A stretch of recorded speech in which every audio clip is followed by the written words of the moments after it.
So what do we think about this Hegseth?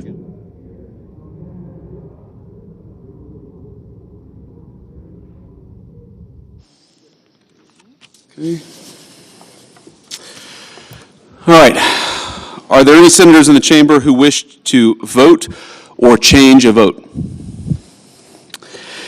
If not, on this vote, the yeas are 50 and the nays are 50.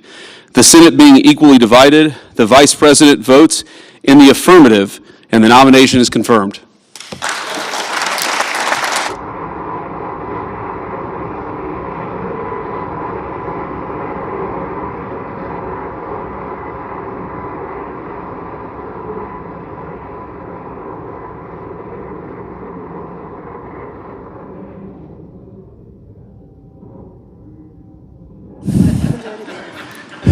The Majority Leader.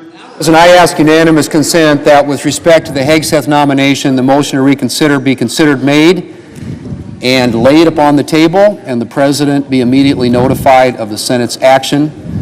Further, that the mandatory quorum call with respect to the Nome nomination be waived. Is there objection? Without objection, the clerk will report the motion to invoke cloture. Cloture motion. We, the undersigned senators, in accordance with the provisions of Rule 22 of the Standing Rules of the Senate, do hereby move to bring to a close debate on the nomination of Kristi Noem of South Dakota to be Secretary of Homeland Security. Signed by 17 senators. By unanimous consent, the mandatory quorum call has been waived. The question is it the sense of the Senate that debate on the nomination of Kristi Noem of South Dakota to be Secretary of Homeland Security shall be brought to a close? The yeas and nays are mandatory under the rule. The clerk will call the roll. Ms. Also Brooks.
Ms. Baldwin.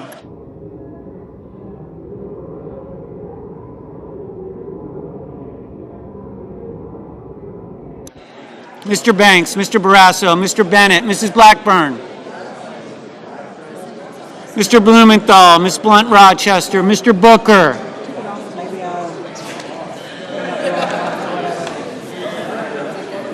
Mr. Bozeman.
Mrs. Britt, Mr. Budd, Ms. Cantwell, Mrs. Capito, Mr. Cassidy, Ms. Collins, Mr. Coons, Mr. Cornyn,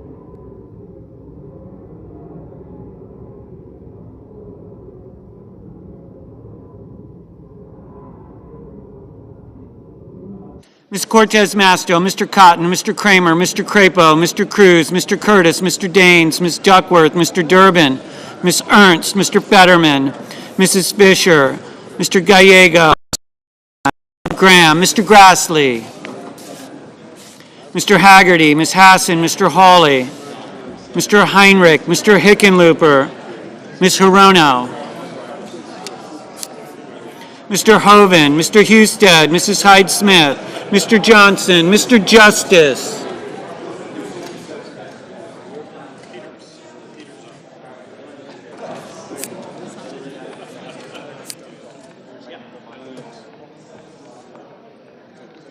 Mr. Kane, Mr. Kelly,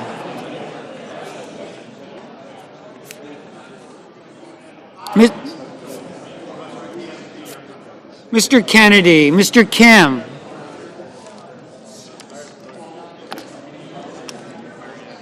Mr. King,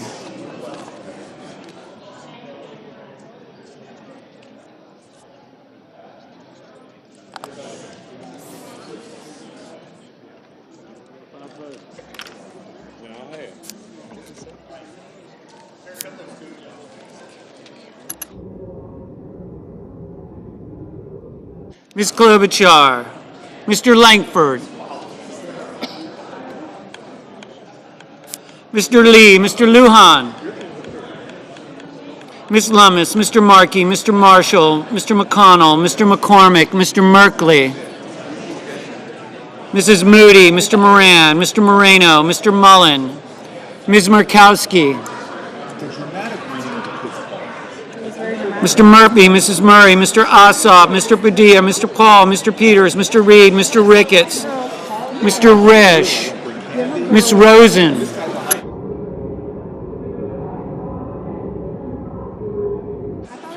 Mr. Rounds,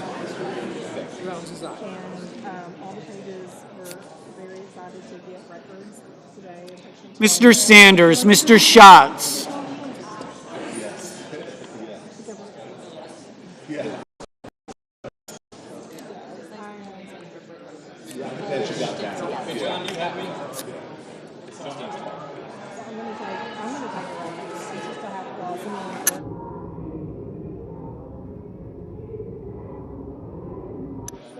Mr. Schiff, Mr. Schmidt, Mr. Schumer, Mr. Scott of Florida, Mr. Scott of South Carolina, Mrs. Shaheen, Mr. Sheehy, Ms. Slotkin, Ms. Smith, Mr. Sullivan, Mr. Thune, Mr. Tillis, Mr. Tuberville, Mr. Van Hollen, Mr. Warner, Mr. Warnock, Ms. Warren, Mr. Welch, Mr. Whitehouse, Mr. Wicker, Mr. Wyden, Mr. Young.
Senators voting in the affirmative: Banks, Barrasso, Britt, Budd, Capito, Cassidy, Cornyn, Cotton, Kramer, Crapo, Cruz, Curtis, Daines, Ernst, Fetterman, Fisher, Graham, Haggerty, Hassan, Hawley, Hoeven, Husted, Hyde-Smith, Johnson, Justice, Kane, Kennedy, Kim, Langford, Lee, Lummis, Marshall, McConnell, McCormick, Moody, Moran, Moreno, Mullen, Paul, Peters, Ricketts, Risch, Rounds, Schmidt, Scott of Florida, Scott of South Carolina, Shaheen, Sheehy, Slotkin, Thune, Tillis, Tuberville, Warnock, Wicker, Young.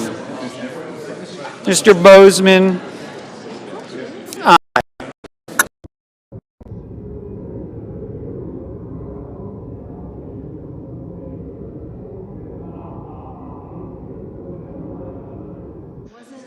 Senators voting in the negative: Also Brooks, Bennett, Blumenthal, Blunt Rochester, Booker, Cantwell, Coons, Cortez Masto, Duckworth, Durbin, Gallego, Gillibrand, Heinrich, Hickenlooper, Hirono, Kelly, King, Klobuchar, Markey, Murphy, Murray, Ossoff, Padilla, Reed, Rosen, Sanders, Schatz, Schiff, Schumer, Smith, Warner, Warren, Welch, Whitehouse, Wyden. Ms. Baldwin, no. Mr. Merkley, no. Ms. Collins, aye. Mr. Graham, aye.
Mr. Lujan. Mr. Lujan, no.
Mr. Van Hollen, no.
Mr. Sullivan.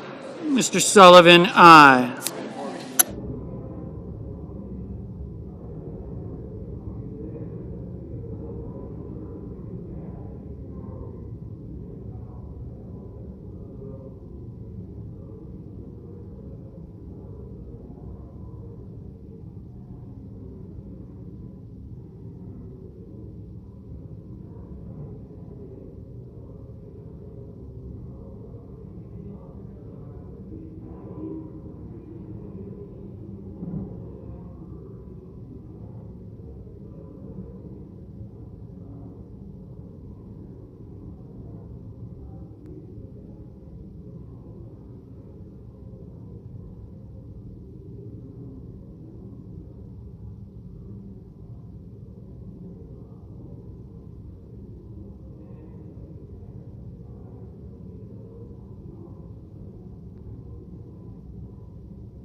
Ms.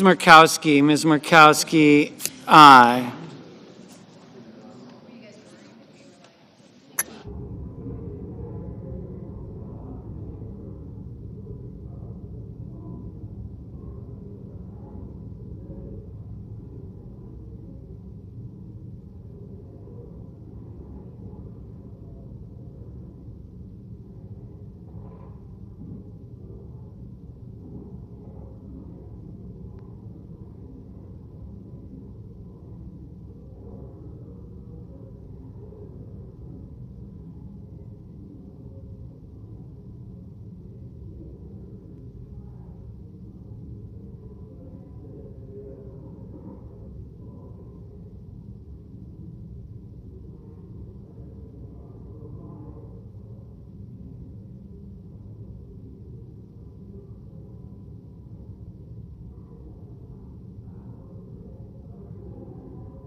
Mrs. Blackburn, aye.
On this vote, the yeas are 61, the nays are 39, and the motion is agreed to.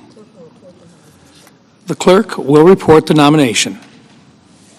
Nomination, Department of Homeland Security, Kristi Noem of South Dakota to be Secretary.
Mr. President.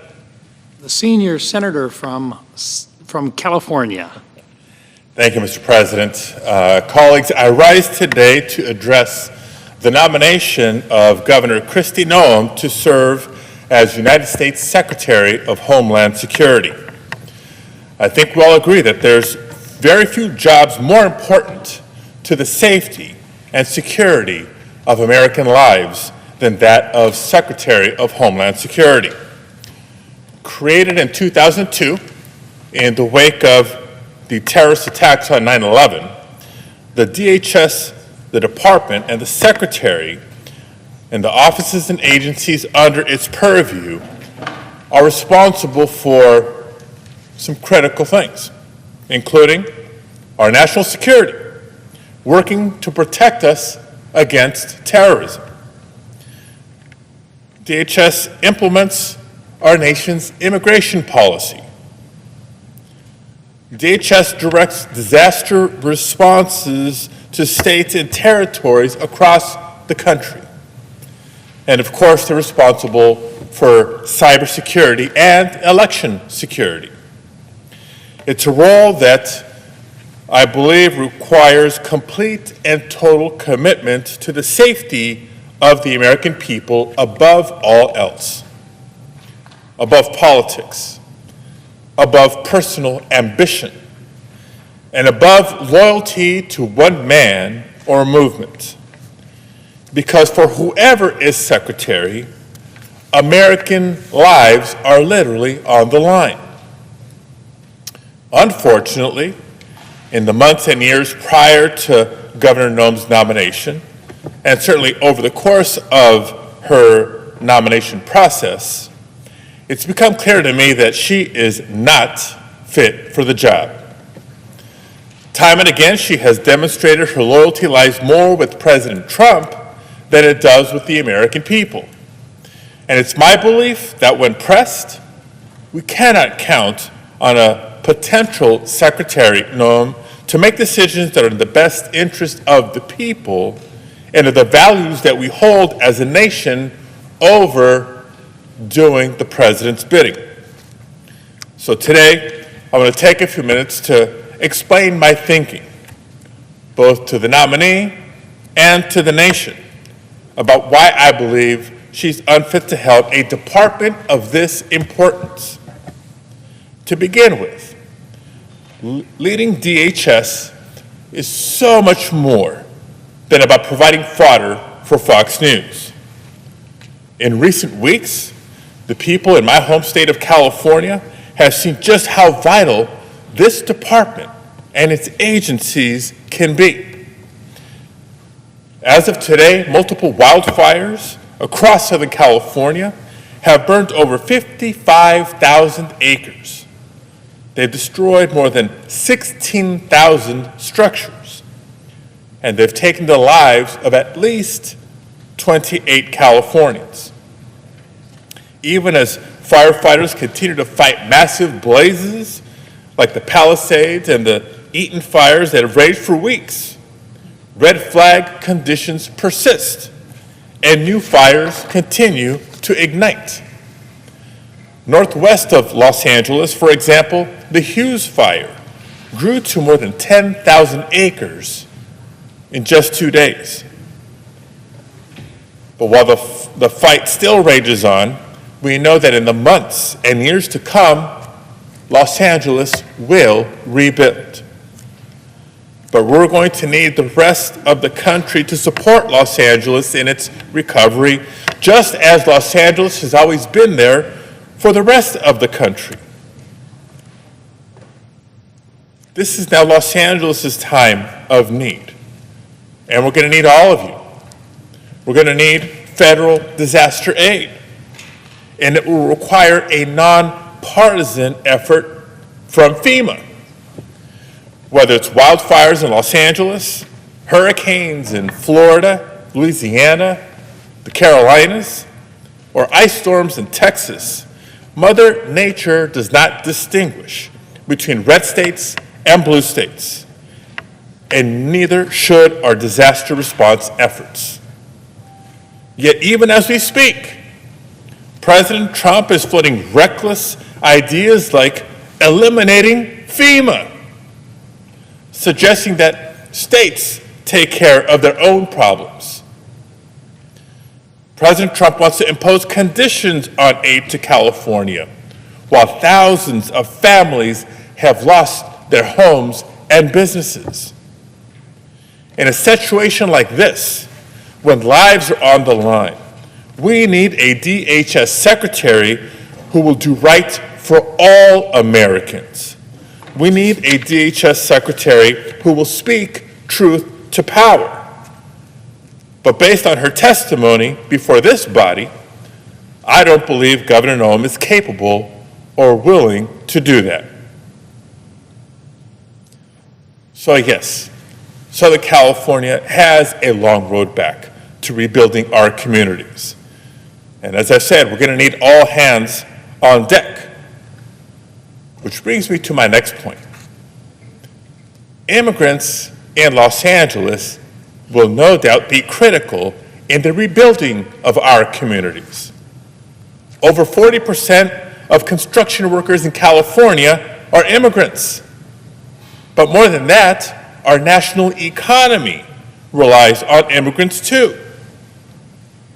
Let me remind us, folks, that during President Trump's first term, his administration, the Trump administration, designated workers in the healthcare, food and agriculture, education, public works, and other sectors as essential workers during the pandemic.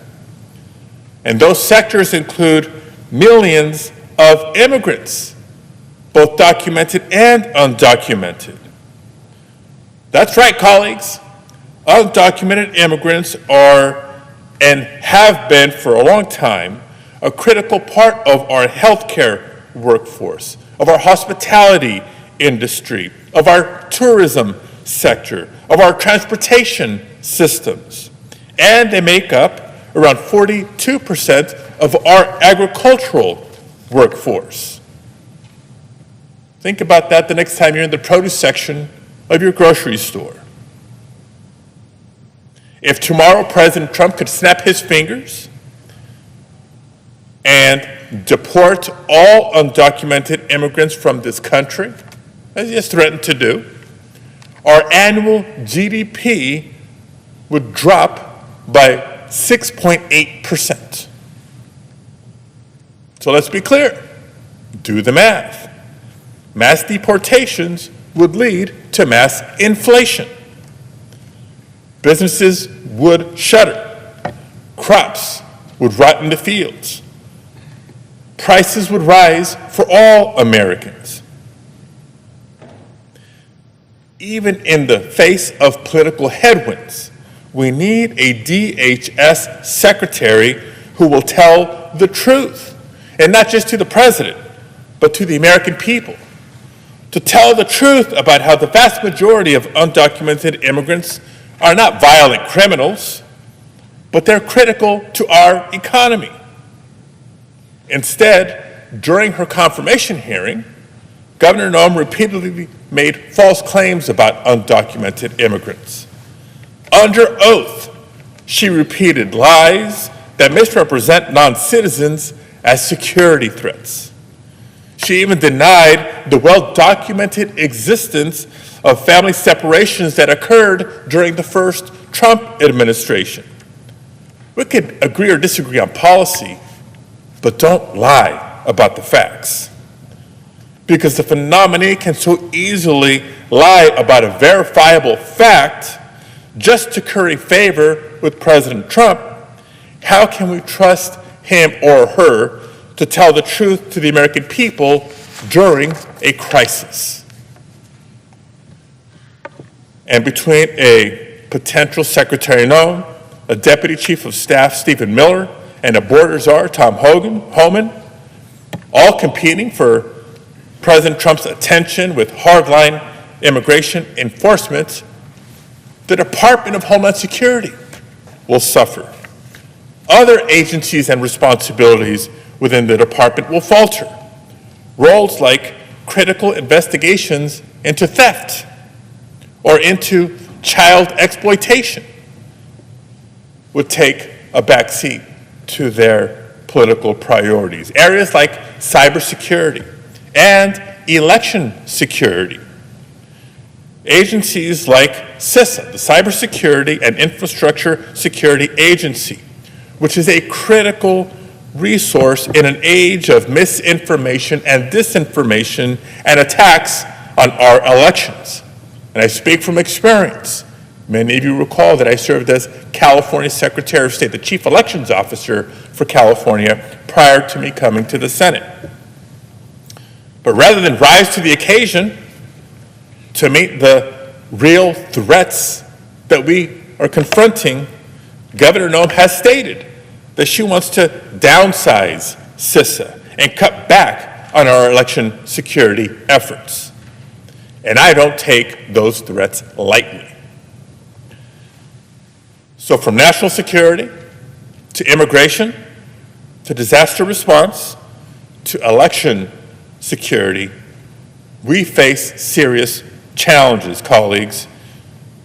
Not one of those challenges will be solved by prioritizing loyalty to one man over loyalty to our country and to our Constitution. So, Mr. President, given her clear, unwavering allegiance to one man over country, for her willingness to push falsehoods over facts, I will oppose her confirmation and encourage my colleagues to do the same. Thank you, Mr. President. I yield the floor.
Mr. President, Senator from California. suggest an absence of a quorum.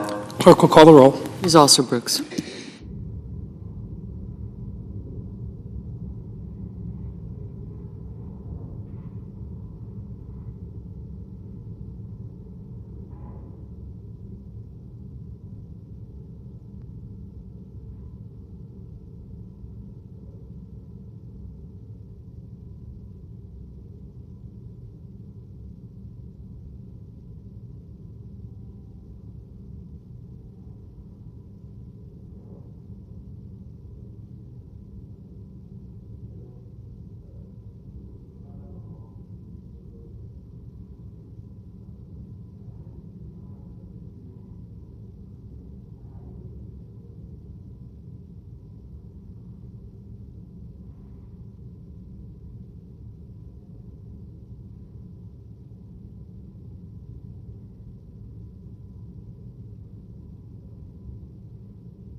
Mr. President.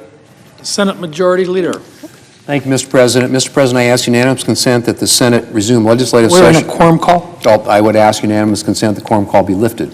Without objection.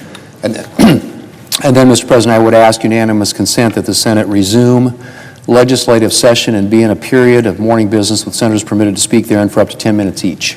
Without objection. Mr. President, I ask unanimous consent the Senate proceed to the consideration of SRES 38, which is at the desk. The clerk will report. SRES 38, to constitute the majority party's membership on certain committees for the 119th Congress or until their successors are chosen. Is there objection to proceeding to the measure? Without objection, the Senate will proceed. Mr. President, I ask unanimous consent the resolution be agreed to and that the motion be considered made and laid upon the table with no intervening action or debate. Without objection. Mr. President, I ask unanimous consent that notwithstanding Rule 22, the post-cloture time on the Nome nomination expire at 11:30 a.m. on Saturday, January 25th. I further ask that if cloture is invoked on the Besant nomination, all post-cloture time be considered expired and the Senate vote on confirmation of the Besant nomination at 5:30 p.m. Monday, January 27th. Further, if cloture is invoked on the Duffy nomination, all post-cloture time be considered expired and the Senate vote on the confirmation of the Duffy nomination at noon on Tuesday, January 28th. Finally, that the cloture vote with respect to the motion to proceed to Calendar 3, H.R. 23, ripen at 2:15 p.m. on Tuesday, January 28th. Without objection, so ordered. Mr. President, I ask unanimous consent that when the Senate completes its business today, it stand adjourned until 9:30 a.m. on Saturday, January 25th, that following the prayer and pledge, the journal proceedings be approved to date, the morning hour be deemed expired, the time for the two leaders be reserved for their use later in the day, morning business be closed, and the Senate proceed to executive session and resume executive calendar number 4, Christy Nome, post-cloture. Without objection, so ordered. Mr. President, if there's no further business to come before the Senate, I ask it stand adjourned until and under the previous order. The Senate stands adjourned until 9:30 a.m. tomorrow.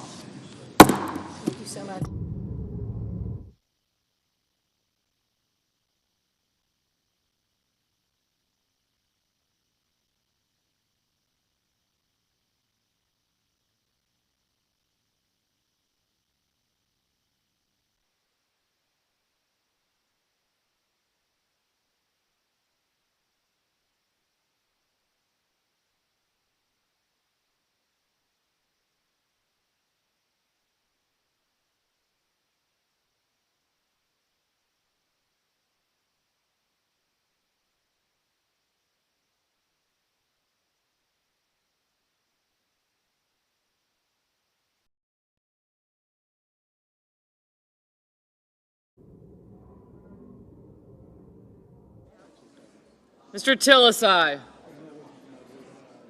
Mrs. Gillibrand, no.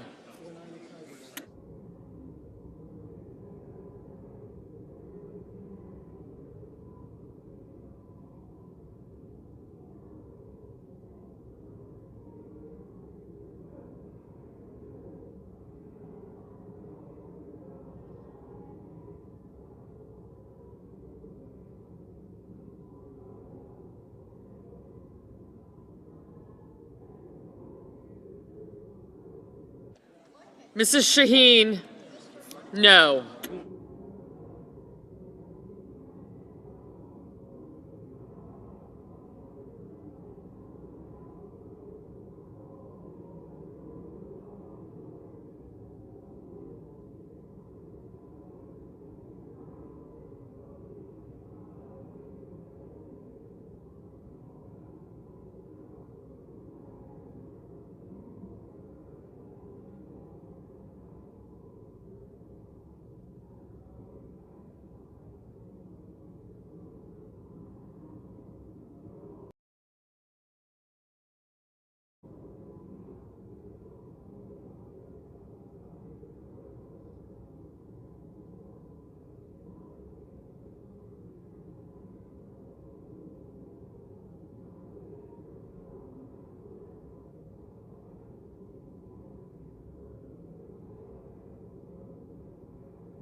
偷偷告诉大家，我最近发现了新法宝 Royal Face 逆时奇迹系列，它有活肤露、全效精华，还有精华霜。尤其我皮肤比较偏干，所以我非常的注重保湿。保湿做得好，肌肤自然烹饪。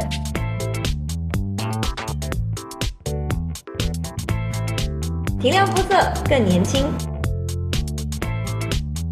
抚平皱纹超有感，而且气色变好。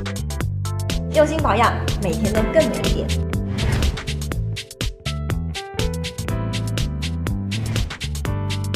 美吧。